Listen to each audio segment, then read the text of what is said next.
नमस्कार गाइज भाइ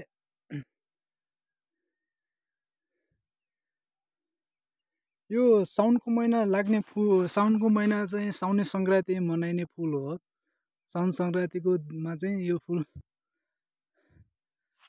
राँकोसँगै प्रयोग गरिन्छ। योमा त्यो शिव मन्दिर भन्छ, यहाँको शिव मन्दिर हो सानो। तीजको बखतमा चाहिँ पूजा गर्ने महिला दिदीबहिनीहरूले त्यो चाहिँ पारीको गाउँ देखिन्छ। त्यो गाउँ चाहिँ चौर गाउँ हो। चौर गाउँ खोला छ है गाइज, यो गाउँ हो।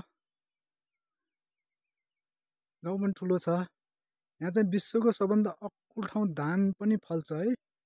यो धान पनि यहाँ हुन्छ। यो चाहिँ गदा हो। यो फुल चाहिँ साउन सङ्क्रान्तिमा चाहिँ धेरै चाहिँ प्रयोग हुन्छ। यहाँ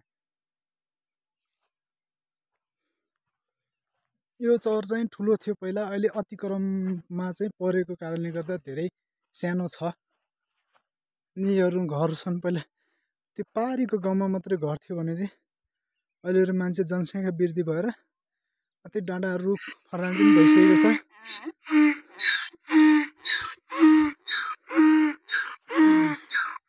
यता नि घरहरू लगाइसकेको छ मान्छेहरूले। हेर्नुहोस्, आउनुहोस् तपाईँहरू यहाँ आउनु। त्यो चाहिँ स्याउ फारम हो।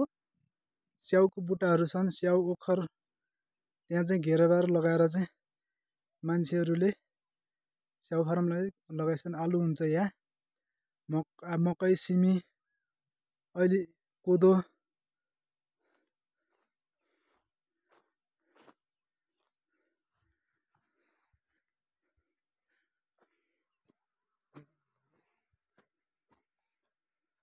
म यहाँ धान पनि देखाउँछु है। यहाँ सबभन्दा अग्लो ठाउँ फल्नेको धान, यो विश्वको सबभन्दा अग्लो स्थानमा फल्ने छुमचौर जिउलो पनि भन्छ के यसलाई। पहिला धेरै खेती गर्थ्यो, अहिले मान्छेहरू त्यसै धेरै खेती गर्दैन। स्थानीय चाहिँ अर्ग्यानिक चिजहरू मान्छेले भुलिसक्यो नि खाना। अब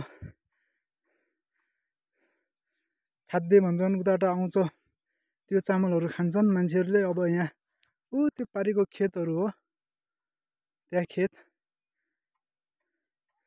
यहाँ अर्ग्यानिक खेतहरू हुन्। अब चाहिँ पहिला जस्तो लगाउँदैन गाइजहरू। अहिले मान्छेहरू यो यहाँको स्थानीय अन्नहरू बेचेर चामलहरू चाहिँ बाहिरबाट आउने चामलहरू किनेर चाहिँ त्यो धान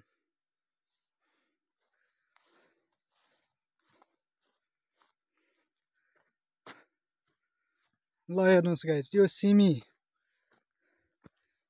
हो। यो आलु फुलिसकेको छ। आलु चाहिँ धेरै हुन्छ, तरकारीहरू खाने गर्छन् है।